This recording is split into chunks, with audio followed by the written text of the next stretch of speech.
ہے۔ یہ اقتدار کی جنگ نہیں تھی، اقدار کی جنگ تھی۔ دو شخصیتوں کی لڑائی نہیں تھی، دو نظریات کا ٹکراؤ تھا۔ یہ حق اور باطل کا معرکہ تھا۔ یزید ظلم کا استعارہ ہے، حسین ابن علی امن کی علامت ہے۔ یزید جبر کا پتلا ہے، حسین صبر کا پیکر ہے۔ یزید اپنی بدطینت فطرت اور اپنی طبع ناہموار کے باعث دنیا پر ذلت و رسوائی، ظلم، جبر، جور و زیادتی کی علامت بن کے ابھرا، اور حسین ابن علی رضی اللہ تعالی عنہ حق و صداقت کا نشان بن کے ابھرا۔ کربلا کے تپتے ہوئے ریگزار میں حسینی اور یزیدی دو کردار سامنے آتے ہیں۔ اقبال نے کہا تھا، موسیٰ و فرعون و شبیر و یزید، این دو قوت از حیات آید پدید، زندہ حق از قوت شبیری است، باطل آخر داغ حسرت میری است، سرخ رو عشق غیور از خون او، شوخی این مصرع از مضمون او، تا قیامت قطع استبداد کر، موج خون او چمن ایجاد کر۔ یزید بہدل کی بیٹی محسون کا ناپاک بیٹا تھا، اور حسین محمد عربی کی بیٹی فاطمہ کا شہزادہ تھا۔ یزید دمشق کے اطراف میں سرجون اور جریر اختل جیسے اوباشوں کے جھرمٹ میں پل کے جوان ہوا۔ حسین کے گھر کا دروازہ مسجد نبوی کے اندر کھلتا تھا۔ یزید نشے میں دھت ہو کر کے نمازیں چھوڑ دیتا تھا۔ حسین کی کربلا کے اندر بھی نماز تہجد قضا نہیں ہوئی۔ یزید ظلم کا دوسرا نام ہے، حسین امن کی علامت ہے۔ یزید نے زندگی میں ایک مرتبہ حج کیا اور شراب کے مٹکے ساتھ لے کے آیا، اور اختل اور دیگر گویوں اور مغنیوں کو اپنے ساتھ رکھا تاکہ سفر آسانی سے کٹے۔ حسین ابن علی نے 25 حج سواری ہونے کے باوجود پیدل کیے۔ یزید حج بیت اللہ کے بعد مدینہ المنورہ آیا اور شراب کی ایک مجلس بپا کی۔ حضرت امام حسین رضی اللہ تعالی عنہ جب وہاں پہنچے تو شراب کی پھیلی ہوئی بدبو کو محسوس کرتے ہوئے فرمایا، یہ بو کیسی ہے؟ تو نشے میں دھت یزید بولا، یہ شام میں بنتی ہے، اور ایک جام منگوایا اور اس کو پیتے ہوئے دوسرا جام حضرت امام حسین رضی اللہ تعالی عنہ کی طرف بڑھاتے ہوئے کہا، ابا عبداللہ لیجئے۔ تو حضرت امام حسین رضی اللہ تعالی عنہ نے فرمایا، میں اس کی طرف دیکھتا بھی نہیں ہوں، اور پھر وہ عشقی اشعار پڑھنے لگا۔ جب یزید کی شراب نوشی کا منظر امام حسین رضی اللہ تعالی عنہ اپنی آنکھوں سے دیکھ چکے تھے تو مجھے بتاؤ یزید کے ہاتھ پہ امام حسین کا پاک ہاتھ کیسے آتا؟ حضرت امام حسین رضی اللہ تعالی عنہ جس ماحول میں پلے تھے، جس ماحول میں پرورش پائی تھی، جس ماحول میں رہے تھے، وہ پاکیزہ اور تقدس مآب ماحول تھا۔ اور یزید کبھی اطراف دمشق میں، کبھی غوطہ میں، کبھی الخضرہ محل میں، اور کبھی کہاں داد عیش دیتا رہا اور لہو و لعب کے اندر مصروف رہا، اور اس کی زندگی ان چیزوں سے عبارت تھی۔ وہ محرمات کو حلال قرار دیتا، شراب نوشی اس کی ہڈیوں میں رچی ہوئی تھی، اور شریعت بیضا کا مذاق اڑایا کرتا، اور حسین ابن علی رضی اللہ تعالی عنہ کی دوستیاں جن لوگوں سے تھی وہ عبداللہ ابن عباس تھے، عبداللہ ابن عمر تھے، حضرت عبد الرحمن بن ابو بکر رضی اللہ تعالی عنہ تھے۔ یزید تو جوا کھیلتا رہا، یزید تو قمار بازی کرتا رہا، یزید تو شراب نوشی کرتا رہا، اور حسین ابن علی مسجد نبوی کے ممبر میں حضور کے پہلوؤں میں بیٹھتے رہے۔ زمانے نے وہ منظر دیکھا کہ سرخ رنگ کے جوڑے پہنے ہوئے حسنین کریمین حجرہ فاطمہ سے نکلتے ہیں، کم عمری کی وجہ سے کبھی گرتے ہیں کبھی سنبھلتے ہیں، اور آقا کریم خطبہ ارشاد کر رہے ہیں، خطبہ چھوڑ کے حضور نے شہزادوں کو اٹھا لیا۔ وہ منظر بھی زمانے نے دیکھا۔ حضرت عبداللہ بن شداد کہتے ہیں کہ حضور سجدے میں تھے اور سجدہ اتنا طویل ہو گیا، ہمیں لگا یا تو وحی کا نزول ہو رہا ہے یا پھر اللہ کا حکم آ گیا اور اللہ کے محبوب کی روح قبض کر لی گئی۔ لیکن میں نے جب نظریں اٹھا کے ننکیوں سے دیکھا تو کیا منظر تھا کہ حسین ابن علی حضور کی پشت پہ بیٹھے ہوئے اور میرے آقا سجدے کو طول دے رہے ہیں۔ اللہ اکبر! حسین کے لیے پیغمبر کے سجدوں کو طول دیا جا رہا ہے۔ حسین ابن علی کبھی ممبر پہ حضور کی اطراف میں بیٹھتے ہیں، وہ منظر بھی دنیا نے دیکھا کہ حضور کے مبارک کندھوں پر حسین ابن علی بیٹھے ہیں اور حضور کی زلفوں کو پکڑا ہوا ہے۔ تو حضرت عمر رضی اللہ تعالیٰ عنہ دیکھ کے کہتے ہیں واہ واہ کیسی سواری میسر آئی حسین ابن علی کو۔ تو میرے آقا مسکرا کے کہتے ہیں عمر سواری دیکھتے ہو سوار بھی تو دیکھو۔ اللہ اکبر! حضرت اسامہ بن زید بن حارثہ رضی اللہ تعالیٰ عنہ فرماتے ہیں رات کا ایک پہر گزر گیا اور مجھے حضور سے کوئی کام تھا، میں آقا کریم کی خدمت میں حاضر ہوا، در دولت پہ دستک دی، حضور تشریف لائے تو چادر اوڑی تھی، بکل کی ہوئی تھی میرے حضور نے، تو میں نے اپنی حاجت کہی تو حضور نے میری حاجت پوری کر دی۔ لیکن ایک منظر میں نے دیکھا کہ حضور نے جو چادر کی بکل فرمائی تھی اس کے اطراف میں پہلوؤں میں ابھار تھے جس طرح اندر کوئی ہو۔ مجھ سے نہ رہا گیا، میں نے پوچھ لیا، میں نے کہا بندہ نواز چادر کے اندر کیا ہے؟ فَكَشَفَهُ، تو حضور نے چادر کو کھول دیا۔ فَإِذَا الْحَسَنُ وَالْحُسَيْنُ عَلَىٰ وَرِكَيْهِ، تو کہتے ہیں میں نے اپنی آنکھوں سے دیکھا ایک پہلو سے امام حسین لپٹے ہوئے تھے، ایک پہلو سے امام حسن لپٹے ہوئے تھے۔ فرمایا یہ میرے بیٹے ہیں، یہ میری بیٹی کے بیٹے ہیں، اے اللہ میں ان سے پیار کرتا ہوں، تو بھی ان سے پیار کر، جو ان سے پیار کرے اس سے بھی پیار کر۔ ان کی محبت کا درس دیا، ان کے پیار کا سبق پڑھایا، کہا ان سے پیار کرنے والا میرے سے پیار کرنے والا ہے، ان سے بغض رکھنے والا میرے سے بغض رکھنے والا ہے۔ ان کی تکلیف حضور کو بے چین کر دیتی تھی۔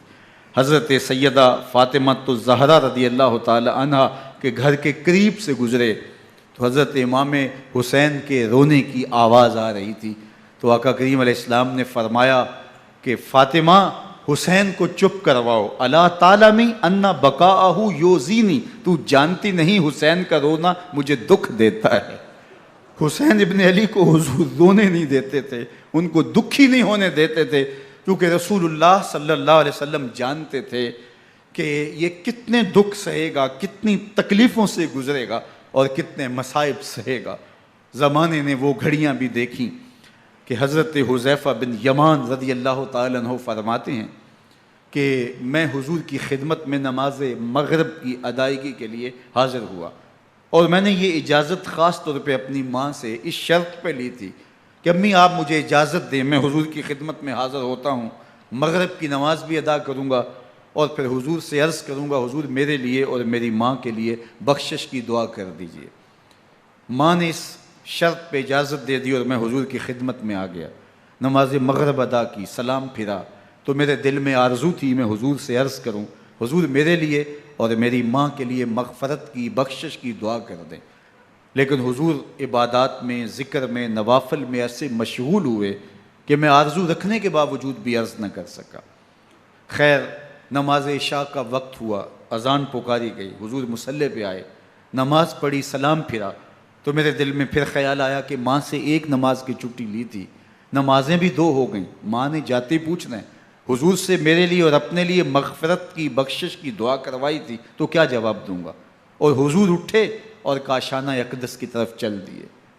اب میرے دل میں یہ خیال رہ کے آ رہا تھا کہ ماں کو کیا جواب دوں گا؟ میں تو حضور سے بخشش و مغفرت کی دعا کروا ہی نہیں سکا۔ جب حضور چل پڑے تو غیر ارادی طور پہ میں بھی حضور کے پیچھے چل پڑا۔ چلنے میں تھوڑی سی رفتار تیز ہو گئی جس سے قدموں کی آہٹ پیدا ہوئی، تو جب آواز پیدا ہوئی تو حضور نے رخ پھیرے بغیر فرمایا من ھذا، میرے پیچھے پیچھے کون آ رہا ہے؟ پھر خود ہی کہا حذیفہ تو نہیں؟ تو میرا دل دھڑک رہا تھا، قل تو نعم، میں نے کہا جی حضور میں حذیفہ ہوں۔ فرمایا ما حاجتک غفر اللہ لک ولامک، کیا کام ہے؟ اللہ تجھے بھی بخش دے، تیری ماں کو بھی بخش دے۔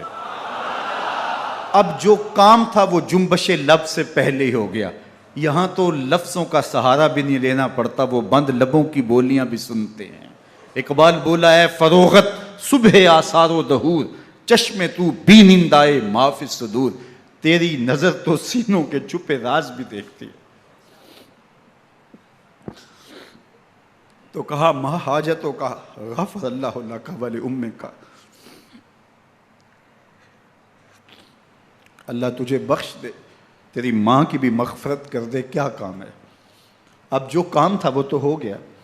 تو میرے حضور نے ارشاد فرمایا حذیفہ سنو، ابھی ایک فرشتہ آیا ہے جو اس سے قبل دھرتی پر پہلے کبھی نہیں آیا، آج پہلی مرتبہ اللہ سے اجازت لے کے 2 کام کرنے آیا ہے۔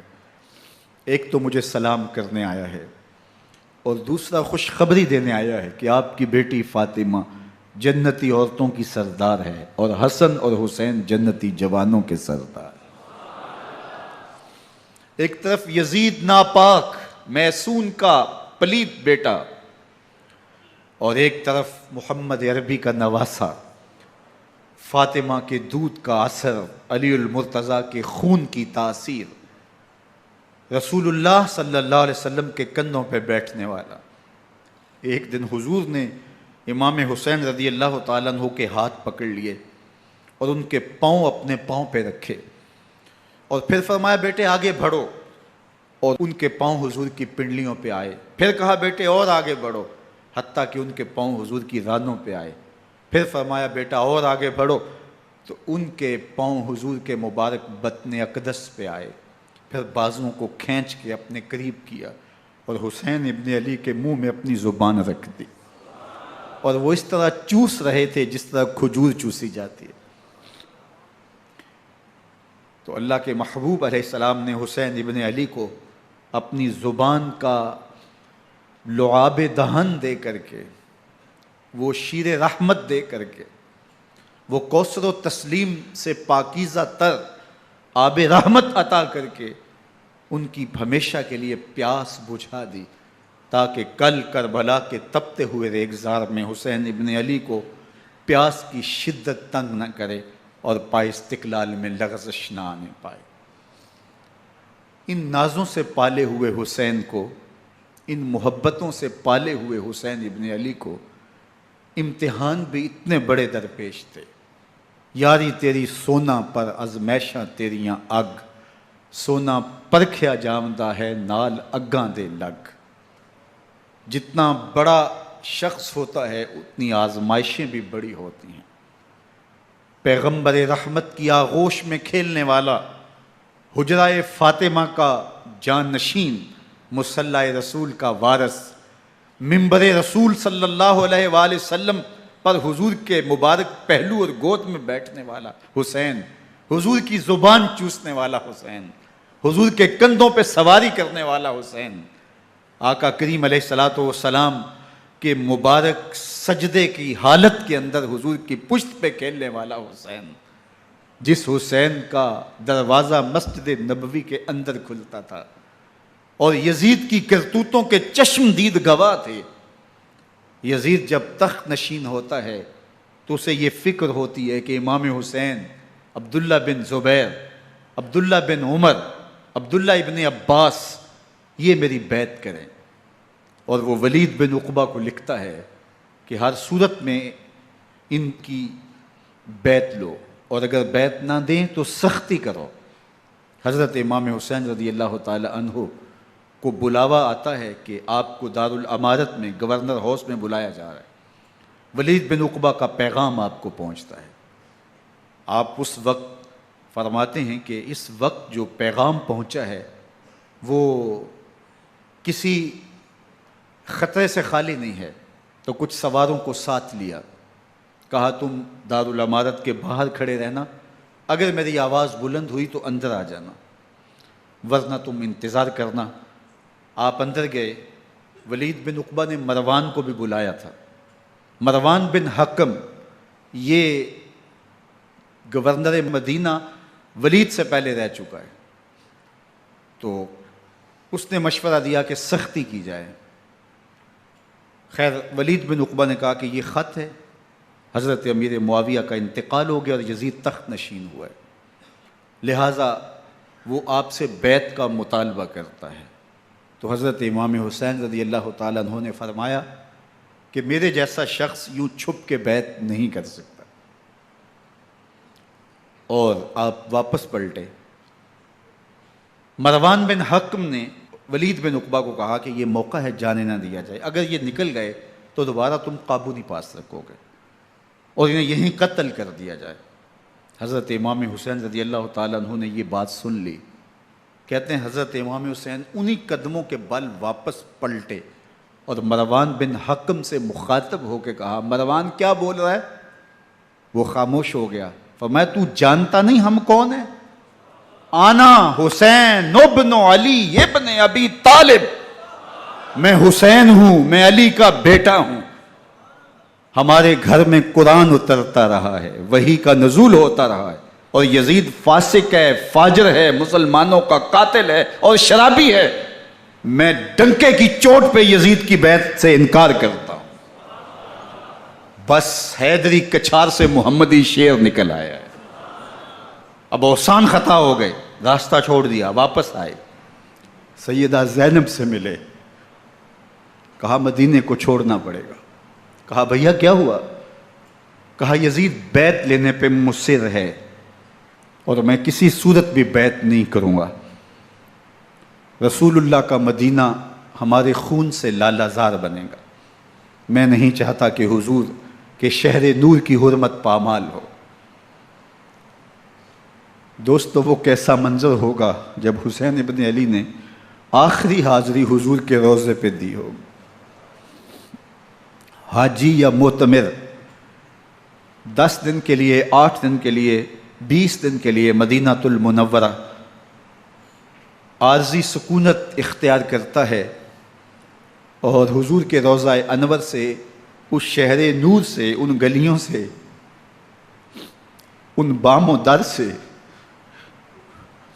ایسا مانوس ہو جاتا ہے کہ جب واپس پلٹ رہا ہوتا ہے ان دعاؤں کے ساتھ کہ دوبارہ آنا بھی نصیب ہو، اور اسے لگتا ہے کہ میں دوبارہ بھی بلایا جاؤں گا، لیکن اس کے باوجود شہر حبیب چھوڑنا قیامت سے کم نہیں ہوتا۔ اعظم چشتی مرحوم آخری بار جب حضور کے روضہ انور پہ گئے تو بیمار تھے، ویل چیئر پہ تھے۔ باب بقی سے باہر نکلے تو خادم سے کہا کہ میری ویل چیئر پیچھے سے کھینچو تاکہ میرا رخ روضہ انور کی طرف رہے، اور وہ پیچھے سے کھینچتا چلا جا رہا ہے، اور جب باب مکہ سے پیچھے جنت البقیع کے قریب سے گنبد خضرا نگاہوں سے اوجل ہونے لگا تو اعظم چشتی مرحوم نے کہا، جان بدن سے نکلتی ہے اعظم، جان بدن سے نکلتی ہے اعظم، کوئی آسان ہے مدینے سے جدا ہونا، کوئی آسان ہے مدینے سے جدا ہونا۔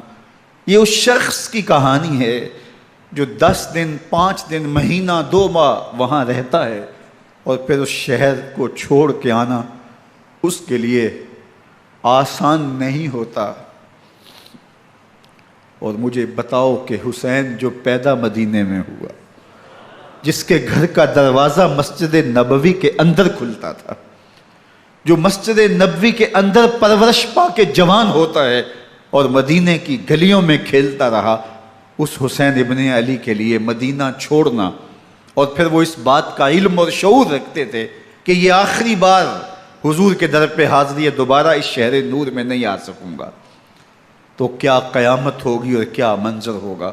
محمد بن حنفیہ کے علاوہ خاندان نبوت کے جتنے لوگ تھے ان سب نے شہر مدینہ کو الوداع کہا، اور رات کے موقع میں مدینہ المنورہ کو، مسجد نبوی کو چھوڑ کر کے مکہ کی جانب عازم سفر ہوئے۔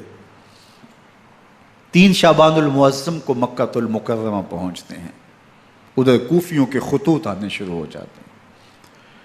حضرت امام حسین رضی اللہ تعالیٰ عنہ مسلم بن عقیل رضی اللہ تعالیٰ عنہ کو صورتحال معلوم کرنے کے لیے بھیج دیتے ہیں۔ 40,000 کوفی آپ کے ہاتھ پہ بیعت کر لیتے ہیں۔ ادھر 25 پیدل حج کرنے والے حضرت امام حسین 8 ذی الحج کو احرام باندھتے ہیں، لیکن آپ کو پتہ چلتا ہے کہ حاجیوں کے روپ میں قاتل چھپا دیے گئے، تو آپ اس احرام کو حج کی بجائے عمرے میں بدلتے ہیں اور کوفے کی جانب عازم سفر ہوتے ہیں۔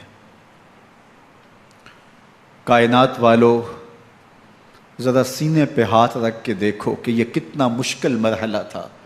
اس دین کی آبرو کو بچانے کے لیے حضرت امام حسین رضی اللہ تعالیٰ عنہ نے کتنا بڑا قدم اٹھایا۔ آپ کے بہی خواہ، دوست، احباب عبداللہ بن عمر یہ سارے روکتے ہیں۔ عبداللہ بن عباس کہتے ہیں حضرت نہ جائیے، الکوفی لا یوفی، کوفی کبھی وفا نہیں کرتے، آپ کے والد کو وہاں شہید کیا گیا، لیکن آپ ایک فرض کو نبھانے جا رہے ہیں۔ میرے غم گسارو، میرے مہربانوں، نہ روکو مجھ کو جانے دو، مجھے نانے کے دی کی ڈوبتی کشتی بچانے دو، میں جاتا ہوں کہ دنیا پر وفا کا نام رہ جائے، میں رہوں نہ رہوں پر عظمت اسلام رہ جائے۔ میں نہیں جاتا تو نبی کے گھر کی آن جاتی ہے، میں نہیں جاتا تو نبی کے گھر کی آن جاتی ہے، تمہارا دین جاتا ہے، میری غیرت ایمان جاتی ہے۔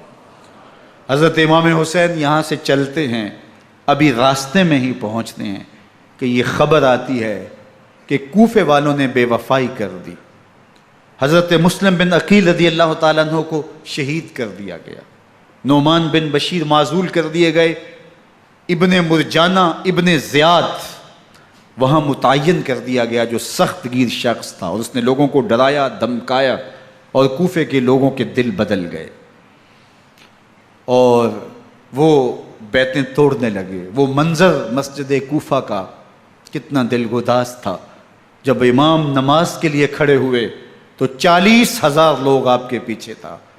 جب سلام پھیرا اور امام نے دیکھا کہ پیچھے لوگ نہیں ہیں، پھر لوگوں نے اپنے دروازے بھی بند کر لیے۔ رات کی تنہائیاں ہیں اور حضرت مسلم بن عقیل کو کوئی پناہ دینے والا نہیں ہے، لوگوں نے دروازے بند کر لیے کہ کہیں ہمارے گھر میں نہ آ جائیں اور ہم مشقت اور حکومتی تشدد کا شکار نہ ہوں۔ کتنا دردناک لمحہ ہے حضرت مسلم بن عقیل رضی اللہ تعالیٰ عنہ پہ، اور پھر حضرت مسلم بن عقیل بے دردی سے شہید کر دیے جاتے ہیں۔ آپ ابھی راستے میں ہیں، یہ ساری کہانی پہنچتی ہے کہ حضرت مسلم شہید کر دیے گئے اور بے دردی سے شہید کر دیے گئے۔ وہ جنہوں نے خط لکھے تھے کہ ہم آپ کے ساتھ ہیں اور ہم منتظر ہیں، چشم برا ہیں، آپ کے قدموں کی چاپ سننے کے لیے بےتاب ہیں، آج انہوں نے بیعتیں توڑ دی۔ 40,000 کوفی منحرف ہو گئے۔ مسجد کوفہ کا وہ منظر کس قدر روح کو تڑپا دینے والا تھا۔ ہم پچھلے سال عصر اور مغرب کے درمیان جب کوفہ پہنچے تو سورج ڈوبنے کے قریب تھا۔ میں نے اپنی زندگی میں اتنا اداس موسم کہیں نہیں دیکھا جتنا اداس موسم کوفے میں دیکھا۔ ایسے لگتا تھا جس طرح کوفے کی آب و ہوا آج بھی شرمندہ ہے، جو مسلم بن عقیل اور خاندان نبوت کے ساتھ اہل کوفہ نے کیا۔ حضرت امام حسین رضی اللہ تعالیٰ عنہ کو ان کے بہی خواہوں نے، اعزاء نے، اقربا نے، دوستوں نے، آوان و انصار نے، ساتھیوں نے کہا کہ حضرت حالات یکسر تبدیل ہو گئے، اب ہمیں مراجعت کر جانی چاہیے، واپس پلٹ جانا چاہیے۔ تو حضرت امام حسین کافی سوچ بچار میں رہے، پھر اس کے بعد آپ نے فیصلہ کیا کہ ہم آگے بڑھیں گے۔ دوستوں نے کہا کہ حضرت اگر آپ آگے بڑھیں گے تو ہمیں لگتا ہے کہ وہ آپ کے ساتھ سلوک اچھا نہیں کریں گے اور آپ بچوں کے سامنے پیاسے شہید کر دیے جائیں گے۔ تو حضرت امام حسین رضی اللہ تعالیٰ عنہ نے وہاں ایک خطبہ ارشاد فرمایا کہ لوگو تم جو مجھے بتا رہے ہو مجھے اچھی طرح معلوم ہے، جو تم مجھے منظر پیش کر رہے ہو وہ میری نگاہوں میں ہے، اور جو کچھ ہونے والا ہے چشم تصور وہ منظر دیکھ رہی ہے۔ چونکہ حضرت امام حسین رضی اللہ تعالیٰ عنہ کی شہادت کی خبر حضرت امام حسین کے پیدا ہوتے ہی خاندان نبوت میں عام تھی۔ حضور علیہ الصلوۃ والسلام کو یہ بات جبریل امین نے آ کے بتائی تھی جب حسین ابن علی کے ساتھ حضور محبت کا اظہار کر رہے تھے، تو یہ جبریل امین نے آ کے کہا تھا حضور آپ کا یہ بیٹا ارض طف میں شہید کر دیا جائے گا، اور کربلا کی مٹی لا کے حضور کو دی اور ام سلمہ کو حضور نے عطا کر دی۔ حضرت ام سلمہ کہتی ہیں کہ ایک دن میں سوئی تو خواب دیکھا کہ حضور کے مبارک بال بکھرے ہوئے ہیں اور سخت پریشان ہیں، تو میں نے کہا کہ حضور آپ کی یہ کیا حالت ہے؟ وَبِيَدِهِ قَارُورَةٌ، اور حضور کے ہاتھ میں ایک شیشی ہے، فِيهَا دَمٌ، جس کے اندر خون ہے۔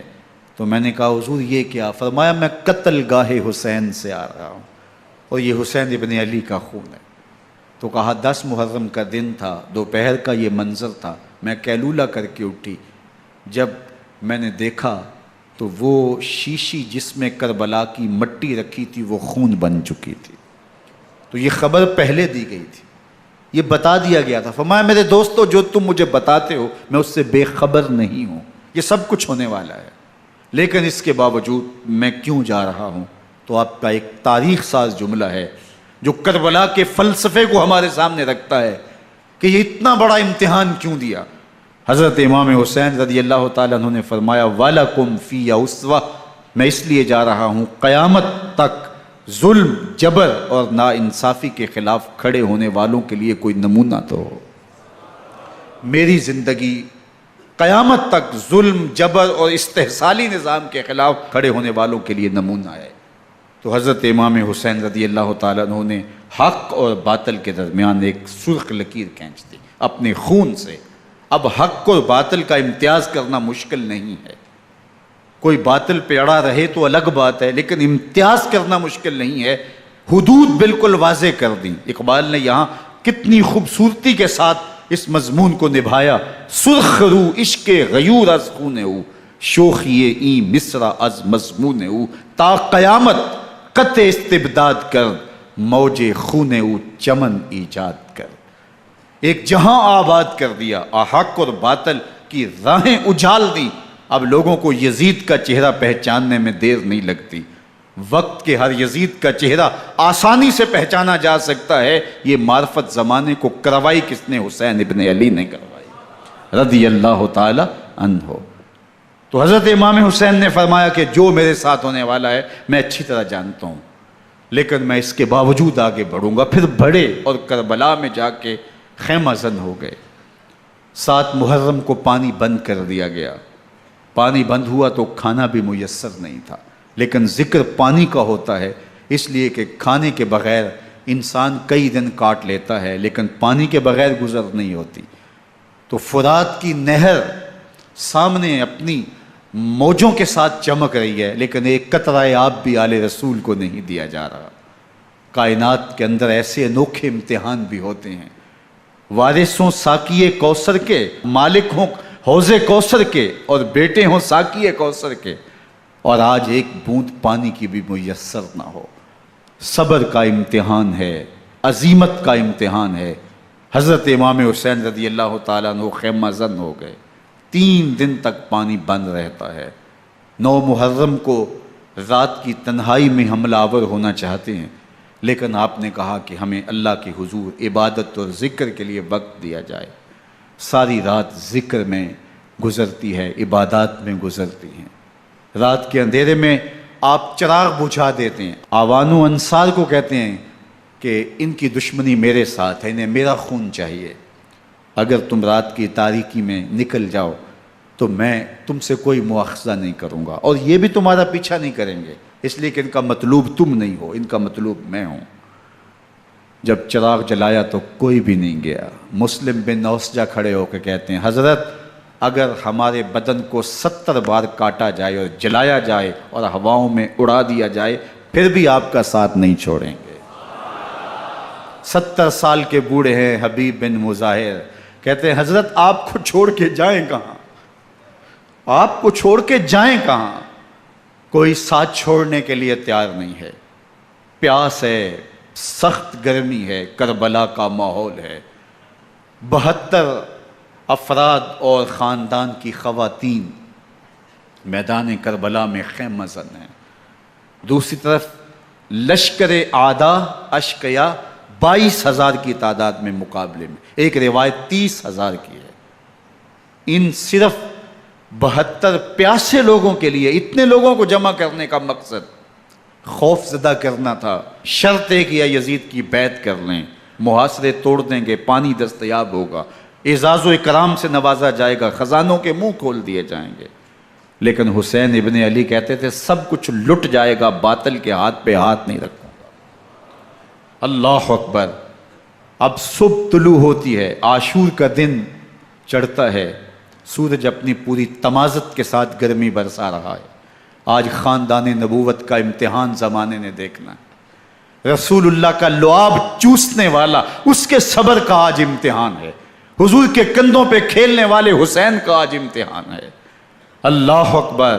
حسین ابن علی تمام حجت کرتے ہیں میں نے تمہارا کچھ نہیں بگاڑا، میں نے کسی کا خون نہیں کیا، میں نے کوئی زیادتی نہیں کی، تم کیوں میرے قتل کے در پہ ہو؟ تم جانتے نہیں میں کون ہوں؟ میں تمہارے نبی کا نواسا ہوں، رسول اللہ صلی اللہ علیہ وآلہ وسلم کے کندھوں پہ کھیلتا رہا ہوں، حضور کا لعاب چوستا رہا ہوں، اور میں بوسہ گاہ رسول صلی اللہ علیہ وآلہ وسلم ہوں۔ لیکن ان اشقیاء کے دل پر کوئی چیز اثر انداز نہیں ہوتی۔ ایک ہور ہے، اللہ اس کے دل میں نرمی ڈالتا ہے۔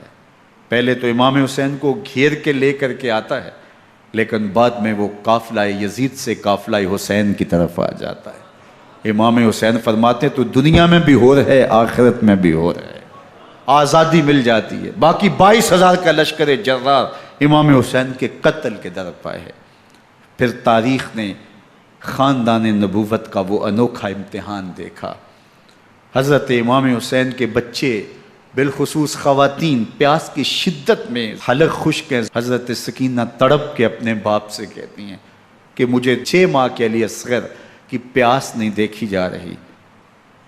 بچے کو ہاتھوں پہ اٹھاتے ہیں اور نہر فرات کے کنارے پہنچ کے فرماتے ہیں اشقیاء سے مخاطب ہو کے تمہارا معاملہ میرے ساتھ ہے، اس 6 ماہ کے بچے نے تمہارا کچھ نہیں بگاڑا، اور چلو بھر کے اس کا حلق سیراب کرنا چاہتے ہیں۔ ایک 2 شاخہ تیر آتا ہے جو حضرت علی اصغر کے گلے کو چیر دیتا ہے۔ راوی لکھتے ہیں کہ وہ عام تیر نہیں تھا، جانوروں کو شکار کرنے کے لیے جو بڑے تیر ہوتے ہیں وہ 2 شاخہ تیر تھا۔ وہ گردن کو کاٹ دیتا ہے، خون بہنے لگتا ہے، گردن لٹک جاتی ہے۔ حضرت امام حسین وہ بہتا ہوا خون اپنے چلو میں لیتے ہیں اور آسمان کی طرف اچھال کے کہتے ہیں مالک حسین کی یہ قربانی بھی قبول فرما۔ یہ تماشا لب بام نہیں ہے۔ بچہ بیمار ہو، ڈاکٹر جواب دے دیں، ماں باپ کے ہاتھ پھول جاتے ہیں۔ زندگی کی سانسیں ابھی چل رہی ہوتی ہیں، لیکن ڈاکٹر کہے کہ یہ میرے بس کا روگ نہیں ہے، کہیں اور لے جاؤ، تو زندگی کا لف و نشر غیر مرتب ہو جاتا ہے۔ میں سلام پیش نہ کروں حسین ابن علی کو، 6 ماہ کا علی اصغر ہاتھوں میں دم توڑتا ہے، گردن لٹک جاتی ہے، خون بہہ رہا ہے۔ اب خیموں کی طرف بڑھ رہے ہیں لیکن زبان پہ شکایت نہیں ہے، کہتے ہیں مالک حسین کی یہ قربانی قبول کر لے۔ اب خیموں کی طرف آنا، شہر بانو، ام رباب، سیدہ زینب، حضرت سکینہ سلام اللہ علیہا کا سامنا کوئی آسان کام نہیں تھا، لیکن حسین ابن علی آتے ہیں، شہزادے کو یہاں خیموں کے قریب رکھ کے کہتے ہیں کہ یہ حوض کوثر سے سیراب ہو گیا ہے۔ اللہ اکبر! کوہرام مچ جاتا ہے خیموں کے اندر، کیا منظر ہوگا، اور ان کو کن الفاظ کے پیرائے میں ڈھال کر کے ان کیفیات کو بیان کیا جا سکتا ہے جو اہل بیت کے خیموں کے اندر علی اصغر کی شہادت کے بعد کا منظر رقم ہو رہا ہوگا۔ اللہ اکبر! ادھر اشکیا آوازیں دے رہے ہیں، مبارزت کے لیے پکار رہے ہیں۔ زمانے نے پھر وہ منظر بھی دیکھا کہ جوان بیٹے کو 18 سال کی کمائی حضرت امام حسین میدان عمل میں بھیج رہے ہیں۔ وہ علی اکبر جو حسین کا نور نظر ہے، آنکھوں کا قرار ہے، دل کی تسکین ہے۔ اور پھر حضرت علی اکبر جب گھوڑے کی زین سے فرش زمین پہ گرتے ہیں تو باپ کو آواز دیتے ہیں، اور حضرت امام حسین جو ہے وہ آگے جا کے بیٹے کی لاش اٹھاتے ہیں۔ اللہ اکبر! 18 سال کے بیٹے کی لاش کو کندھوں پہ اٹھا کے خیموں تک لاتے ہیں اور ہاتھ پھیلا کے کہتے ہیں مالک حسین کی یہ قربانی بھی قبول فرما۔ کبھی قاسم بن حسن کی لاش اٹھا کے لاتے ہیں، کبھی اون و محمد کی لاشیں اٹھا کے لاتے ہیں، بھتیجوں کی، بھانجوں کی، بھائی عباس کے کٹے ہوئے بازو اور زخموں سے چھدا ہوا لاشا۔ کیا کیا قیامتیں تھیں جو اس کربلا کے ایک میدان کے اندر نہیں توڑی گئیں۔ حضرت امام حسین پر دکھ پہ دکھ، تکلیفوں پہ تکلیفیں۔ اب 71 لاشیں اٹھا کے خیموں تک پہنچا چکے، اور ادھر مبارزت کی دعوت دی جا رہی، آؤ میدان عمل میں آؤ، اب دیر کیوں کر رہے ہو۔ رسول اللہ کا حرم، رسول اللہ کی شہزادیاں جو نازوں میں پلی تھیں، وہ کلیاں جو شبنم کا بوجھ بھی گوارا نہیں کر سکتی تھی، آج مصیبتوں کے پہاڑ ٹوٹ گئے۔ حضرت امام حسین کبھی شہربانوں کو، کبھی ام رباب کو دلاسا دیتے ہیں، کبھی حضرت زینب کو کہتے ہیں۔ حضرت زینب کربلا کے اس میدان کے اندر بڑے حوصلے کے ساتھ اپنے بھائی کے ساتھ کھڑی رہی، اپنے 2 بیٹے راہ خدا میں پیش کیے، ان کی لاشیں وصول کیں، لیکن زینب جس جرأت کے ساتھ، جس پامردی کے ساتھ اس سارے منظر کو حوصلے کے ساتھ سہتی رہی، وہ یقیناً حوصلہ سیدہ زینب سلام اللہ علیہا کا ہی ہے۔ لیکن یہ وہ منظر تھا کہ زینب کا دل بھی ڈول گیا جب حسین ابن علی گھوڑے پہ بیٹھنے لگے، اور ان کو گھوڑے میں بٹھانے والا کوئی نہیں تھا، اور جو بھی سوار جاتا پھر واپس اس کی لاش ہی آتی اور حسین ابن علی لے کے آتے۔ آج حسین ابن علی جا رہے ہیں، زندگی کا سارا سرمایہ لٹ رہا ہے، حضرت زینب سلام اللہ علیہا سنبھل نہیں رہی۔ حضرت امام رضی اللہ تعالیٰ عنہ اٹھے اور آپ نے حضرت زینب کو صبر کی تلقین کی اور کہا کہ صبر ہی بہترین ذریعہ ہے اور اللہ کی قربت کا ایک بہترین سبب ہے، اور ان کو صبر کی تلقین کرتے ہوئے فرمایا کہ میرے بعد تم نے اس ذمہ داری کو سنبھالنا ہے، اور ان مخدرات اسلام کی، ان شہزادیوں کے پردے کی تم نے حفاظت کرنی ہے۔ اور پھر گھوڑے کی زین کس کے امام حسین لشکر اشکیا کی طرف بڑھتے ہیں۔ اب خیموں سے سسکیوں کی آواز آ رہی ہے، ان کا سردار، ان کا تاجدار آج سب کو چھوڑ کے کربلا کے میدان کی طرف بڑھ رہا ہے۔ جرم کیا کیا، قصور کیا کیا، اس نے کیا زیادتی کی کہ آج نیزوں اور انیوں کے مقابلے میں 22,000 کا لشکر حضرت امام حسین پہ ٹوٹ پڑتا ہے۔ آپ پھر تمام حجت کرتے ہیں میں نے کسی کو قتل نہیں کیا، خون ناحق نہیں بہایا، میرے خون کے درپے کیوں ہو، اپنی آخرت کیوں برباد کرتے ہو، تم جانتے نہیں میں کون ہوں، میں تمہارے نبی کا نواسا ہوں۔ لیکن ابن زیاد کہتا ہے مقابلے میں آؤ۔ پھر حضرت امام حسین رضی اللہ تعالیٰ عنہ مقابلے میں آتے ہیں، اور جب گھوڑے کو ایڑ لگا کے دشمن اشقیاء پہ ٹوٹتے ہیں تو پھر ایسا منظر ہوتا ہے کہ وہ بھیڑ بکریوں کی طرح آگے بھاگتے ہیں۔ 71 زخم کلیجے پہ لیے شجاعت کا یہ پیکر جب میدان میں آتا ہے، آواز آتی یہ کون ذی وقار ہے، بلا کا شاہ سوار ہے، لباس ہے پھٹا ہوا، غبار سے اٹا ہوا، تمام جسم نازنی چدا ہوا کٹا ہوا، یہ نبی کا نور عین ہے، یہ بال یقین ہو سکتا ہے، یہ حسین ابن علی ہیں رضی اللہ تعالیٰ عنہ۔ پھر چاند بادلوں میں گھر جاتا ہے، شامی غنڈے تیر برساتے ہیں، تلواروں سے آپ کے بدن پر ضربیں لگاتے ہیں اور نیزوں سے آپ کے بدن کو پرو دیتے ہیں۔ جب آپ کا پیراہن بعد میں اتارا گیا تو آپ کے پیراہن میں 122 سوراخ تیروں کے تھے، 33 زخم تلواروں کے اور 34 گھاؤ نیزوں کے تھے۔ جب گھوڑے کی زین سے فرش زمین پر آئے، بدن چھلنی تھا، زخم زخم سے خون بہ رہا تھا۔ 3 دن کا پیاسا حسین، اللہ اکبر، بدن زخموں سے چور، 71 لاشیں کلیجے پہ لیے، مخدرات اسلام کے پردے کا خیال دل میں الگ ہے، لیکن گھوڑے کی زین سے جب فرش زمین پہ امام حسین آتے ہیں، زبان پہ ہائے نہیں، نالا و شیون نہیں، چیخ و پکار نہیں، آتے ہی پیشانی سجدے میں رکھتے ہیں اور پکارتے ہیں اللہم ردن بقضائک وصبرن علی بلائک تسلیمن لامرک سبحان ربی الاعلی۔ مالک گھر لٹا کے، بچے لٹا کے، خاندان سب کچھ قربان کر کے، اپنے بدن کو زخموں سے چھلنی کروا کے، تیروں اور نیزوں کی انیوں سے اپنے آپ کو زخمی کروا کے، تیرے حضور سر جھکا کے یہ اقرار کرتا ہوں کہ حسین تیری تقدیر پہ راضی ہے۔ مالک تو بھی بتا، تو بھی حسین پہ راضی ہوا ہے کہ نہیں ہوا؟ آواز آ رہی ہے، اس پیاسے پر علی شیر خدا کو ناز ہے، اس نواسے پر محمد مصطفیٰ کو ناز ہے۔ اوروں نے بھی سجدے کیے پر اس کا عجب انداز ہے، اس نے وہ سجدہ کیا جس پر خدا کو ناز۔ حسین ابن علی رضی اللہ تعالیٰ عنہ کا سر انور دستے قاتل نے تب کاٹا جب وہ سجدے میں جھکا ہوا تھا۔ یزید نے کہا میں بیعت لوں گا، امام حسین نے کہا کبھی بھی نہیں دوں گا، یہ سر کٹ سکتا ہے، جھک نہیں سکتا۔ سر کاٹ کے نیزے کی نوک پہ چڑھا دیا گیا، اور یہ اس بات کا اعلان تھا کہ ہم جیت گئے اور حسینی ہار گئے، اور لشکر یزید میں غوغا مچ گیا، نقارے بجنے لگے کہ ہم جیت گئے، دیکھو امام حسین شہید کر دیے گئے، اور سر کاٹ کے نیزے کی نوک پہ چڑھایا گیا۔ لیکن لشکر یزید سے یہ آواز آئی، یہ کیسا سر ہے جو کٹ کے بھی سر بلندی ہے، کٹ گیا ہے پھر بھی اونچا ہے۔ اللہ اکبر، یہ سر سجدے میں کٹا ہے، رب کے حضور عبادت کی حالت میں کٹا ہے۔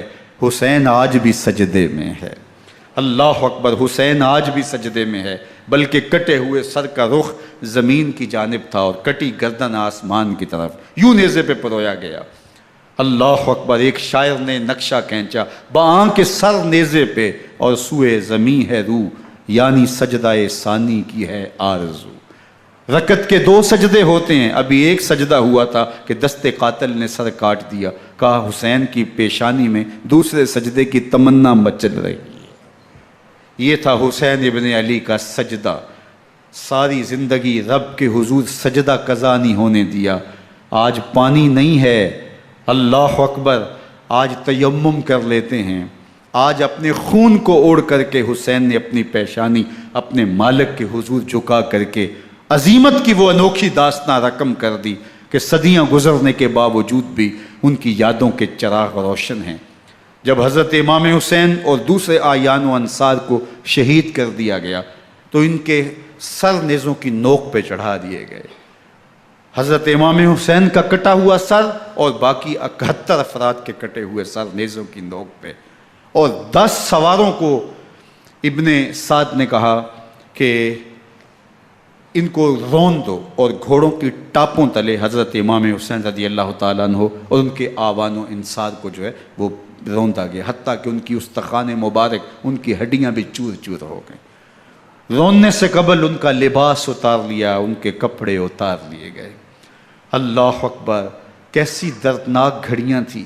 یزید کا صرف یہی بد کرداری کا مرحلہ نہیں تھا، اس کربلا کے صحرا کے اندر یزید نے جس طرح امام حسین رضی اللہ تعالیٰ عنہ کو شہید کیا اور حضرت امام حسین کے خاندان کو شہید کیا، جب مدینہ المنورہ پر یزید نے مسلم بن عقبہ کو مقرر کیا، جس کو بزرگوں نے مصرب بن عقبہ کہا ہے، تو اس کو کہا 3 دن تک مدینے کا حرم تمہارے لیے حلال ہوگا، جو چاہو تم کرنا، اور شامی فوجوں کو اجازت ہوگی۔ تو وہاں بھی انہوں نے 10,000 تابعین اور 700 صحابہ کو شہید کیا۔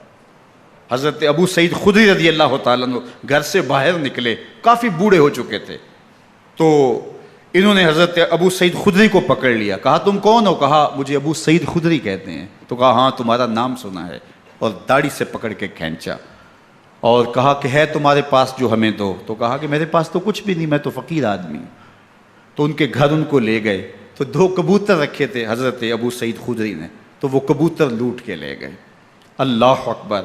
حضرت ابن سنان رضی اللہ تعالیٰ عنہ کو، جو حضور کے علم بردار تھے فتح مکہ کے دن، ان کو ستو پہلے پلائے اور پھر ان کی گردن کاٹی گئی اور کہا یہ ہے وہ ستو جو تم زندگی میں آخری بار پیو گے۔ ایک گھر میں داخل ہوئی شامی فوج، تو ایک خاتون کے ابھی بچہ پیدا ہوا تھا، اور قابلہ نے، دائیا نے وہ بچہ ماں کی چھاتی پہ لٹایا، اور وہ ماں کا پہلا دودھ پی رہا تھا۔ تو یہ جا کے کہنے لگے نکالو تمہارے پاس جو کچھ ہے۔ تو اس خاتون نے کہا تم جانتے ہو یہ بچہ کون ہے؟ تو انہوں نے کہا ہم نہیں جانتے۔ کہا یہ حضرت ابن ابی کبشہ انماری رضی اللہ تعالیٰ عنہ کا بچہ ہے، اور یہ وہ صحابی ہیں کہ جو بیعت الشجرہ کے موقع پہ حضور کے ہاتھ پہ بیعت کرتے ہیں۔ انہوں نے اس چیز کا لحاظ نہ کیا کہ جو کچھ ہے وہ ہمیں دو ورنہ تیرے بچے کو نہیں چھوڑیں گے۔ تو ماں بچے سے مخاطب ہو کے کہتی ہے، ابھی بچہ پیدا ہوا ہے اور ماں سے پہلا دودھ پی رہا ہے، کہ بیٹے اگر میرے پاس کچھ ہوتا، وہ قیمتی سے قیمتی چیز بھی ہوتی، تیری جان کے لیے قربان کرتی، لیکن اس وقت میرے پاس کچھ ہے نہیں۔ تو ایک شکی آگے بڑھا اور بچے کو ایک ٹانگ سے پکڑ کے کھینچ کے دیوار کے ساتھ پٹک کے مارا، جس سے دماغ کا بھیجا نکل گیا۔ کیا کیا زیادتیاں نہیں کی۔ 700 صحابہ حرہ کے واقعہ میں شہید کیے یزید نے، اور 10,000 تابعین شہید کیے۔ مسجد نبوی میں ممبر رسول کے ساتھ گھوڑے باندھے، اور وہ ممبر رسول اور مصلی رسول کے قریب لید کرتے رہے۔ حضرت سید عبد المسیب فرماتے ہیں میں نابینا تھا اور حضور کے روضہ انور کے پاس بیٹھا تھا، اور یزید کے سپاہی آتے، جو بھی مسجد میں نظر آتا پکڑ کے لے جاتے، مجھے نابینا سمجھ کے چھوڑ دیتے، لیکن میں پریشان تھا کہ ظہر کا وقت ہوگا، عصر کا وقت ہوگا، مغرب عشاء کا وقت ہوگا، نہ اذان نہ اقامت نہ جماعت، تو کیسے مجھے پتہ چلے گا کہ نماز کا وقت ہو گیا، اور کیسی میری نمازوں کا کیا بنے گا؟ میں اس فکر میں بیٹھا تھا۔ لم ازل اسمع الاذان والاقامت من قبر رسول اللہ صلی اللہ علیہ وآلہ وسلم۔ فرماتے ہیں جب بھی پھر نماز کا وقت آیا، گنبد خضرا سے اذان کی بھی آواز آئی، اقامت کی بھی آواز آئی۔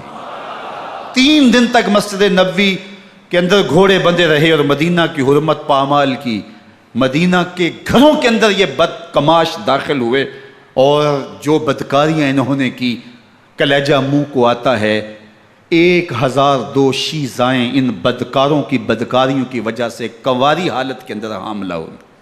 3 دن تک مدینے کا حرم انہوں نے پامال کیا، اور پھر مکہ المکرمہ میں کعبہ اللہ پر گولے برسائے، اور کعبہ کا غلاف جل گیا۔ وہ تو یزید مر گیا، اور حضرت عبداللہ ابن زبیر رضی اللہ تعالیٰ عنہ نے اپنی خلافت کا اعلان کیا۔ یزید کے یہ کرتوت تھے، ادھر اہل مدینہ کو ستایا، ادھر اہل مکہ کو ستایا، اور رسول اللہ صلی اللہ علیہ وسلم کے خانوادے کی بے حرمتی اور توہین کی۔ نہ صرف انہیں قتل کیا گیا، ان کی لاشوں پہ گھوڑے دوڑائے۔ ابن سعد اور شمر جو ہے وہ خیموں میں داخل ہوا، اور مخدرات اسلام کی چادریں چھیننے کی کوشش کی۔ حضرت زینب سلام اللہ علیہ نے مخاطب ہو کے کہا ہمارے چہرے کے رکھوالے چلے گئے ہیں، ظالم تو خیال نہیں کرتا ہم رسول اللہ کی بیٹیاں ہیں۔ حضرت شہربانو، حضرت زین العابدین اور حضرت زینب سلام اللہ علیہم، ان تینوں کو ایک اونٹ پہ باندھا گیا، اور باقی اونٹوں پہ باقی سادات کو، حضور کی شہزادیوں کو باندھا گیا، رسیوں میں جکڑا گیا، اور اونٹوں پہ باندھ کر کے کوفے کی جانب آگے آگے شہیدوں کے سر چل رہے ہیں، اور پیچھے یہ قافلہ چل رہا ہے۔ اور جب یہ قافلہ وہاں سے گزرا جہاں لاشیں پڑی تھیں، امام زین العابدین 14 سال کے تھے اور بیمار تھے، اور ان کا حوصلہ نہ ہوا، وہاں غشی ان کے اوپر آنے لگی، اور وہ منظر ابن کثیر نے، باقی لوگوں سب نے لکھا ہے کہ پھر جب ان کی یہ حالت ہوئی تو پھر سیدہ زینب سلام اللہ علیہ، جنہوں نے ابھی تک بڑے حوصلے کے ساتھ ساری مشکلات کا مقابلہ کیا تھا، اب ان کے بندھن ٹوٹ گئے اور آنکھوں سے آنسو بہنے لگے، اور سیدہ زینب تھے امام حسین رضی اللہ تعالیٰ عنہ کی لاش پہ کھڑے ہو کے، اور وہ روندی ہوئی لاش، ٹوٹی ہوئی ہڈیاں، اور وہ برینا بدن، کٹا ہوا سر نیزے کی نوک پہ، اور لاش یہ پڑی ہے، تو حضرت سیدہ زینب نے مدینے کی طرف منہ کر کے جو ہے وہ حضور سے فریاد کی، یا محمد آہو، یا محمد آہو، ھذا حسین بالآراء مزمل بالدماء، یا محمد آہو بناتوں کا سبایا۔ یا رسول اللہ، اے پیارے آقا، یا جد آہو، اے ہمارے نانا محترم، یہ دیکھیے آپ کا حسین پڑا ہوا ہے، بدن سے کپڑے اتار لیے گئے، خاک ہوائیں اڑا رہی ہیں، اور اس کے اوپر چادر جو ہے وہ مٹی کی پڑ گئی ہے۔ حضور آپ کی اولاد کاٹ دی گئی، اور پھر کہا بناتوں کا سبایا، حضور دیکھیے آپ کی بیٹیوں کے ہاتھ باندھ دیے گئے ہیں، اونٹوں پہ کس دیا گیا ہے، سر شہیدہ آگے آگے چل رہے ہیں، اور حضرت سیدنا امام حسین کا آگے آگے سر ہے۔ راستے کے اندر ایک جگہ آئی، رات گزری اور ان کو اتارا گیا۔ رات کا موقع تھا، ایک خاتون آئی اور اس نے کوئی کھانا پیش کیا ان کو، اور کہا کہ میں کسی زمانے میں حضرت سیدہ فاطمہ زہرا کی نوکری کیا کرتی تھی، ان کی لونڈی تھی، ان کی کنیز تھی، اور آج مجھے پتہ چلا کہ آپ لوگ گزر رہے ہیں، تو میں نے کہا کہ میں اپنی مخدومہ کے خاندان کی خدمت کروں۔ اور پھر اس نے کہا کہ اس وقت سیدہ کی گود میں ایک 6-7 ماہ کی بچی تھی جس کو زینب کہا کرتے تھے، تو سیدہ زینب نے کہا کہ اماں اگر پہچانتی ہو تو وہ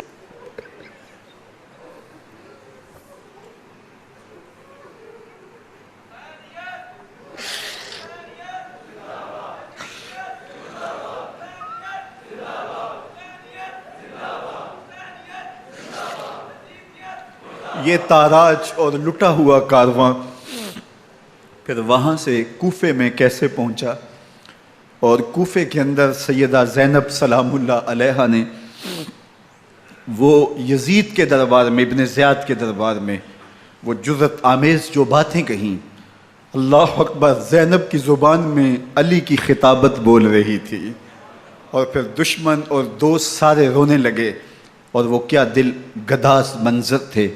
اور پھر یہ سروں کا قافلہ اور سادات کرام کا مشکیں کسی ہوئی ہیں اور اونٹوں پہ باندھے ہوئے، ان کو وہاں سے پھر قادسیہ، اور قادسیہ سے پھر دمشق یزید کے دربار میں پہنچایا گیا، اور وہاں سے یہ لٹے ہوئے خانمہ برباد تاراج لوگ مدینہ المنورہ میں کیسے پہنچے، اور اہل مدینہ نے کیسے استقبال کیا، اور وہ منظر کتنا دلگداز تھا جب اہل مدینہ زینب سے پوچھتے تھے زینب حسین کہاں ہے؟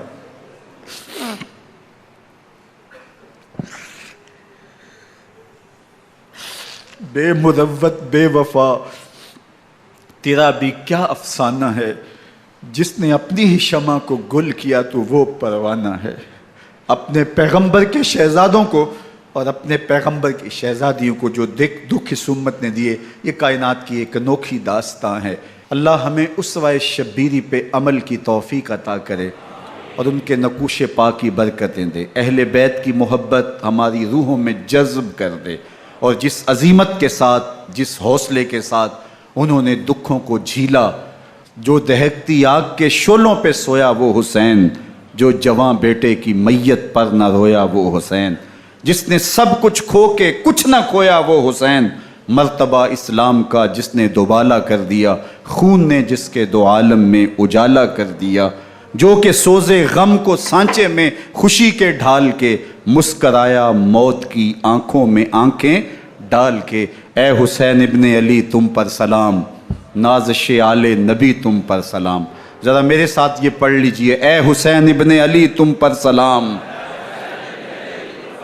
نازش آل نبی تم پر سلام، تم پہ لاکھوں رحمتیں لاکھوں سلام، اے شہیدان محبت کے امام، لالا گوں لالا بدن لالا کفن، اے چمن اندر چمن، زندگی ہی زندگی تیری حیات، اے حیات اندر حیات، افتخار ملت بیضا ہے تو، رب کعبہ کی قسم یکتا ہے تو، فخر کا دل میں دریچہ باز کرنا چاہیے، جن کا تو آقا ہے ان کو ناز کرنا چاہیے۔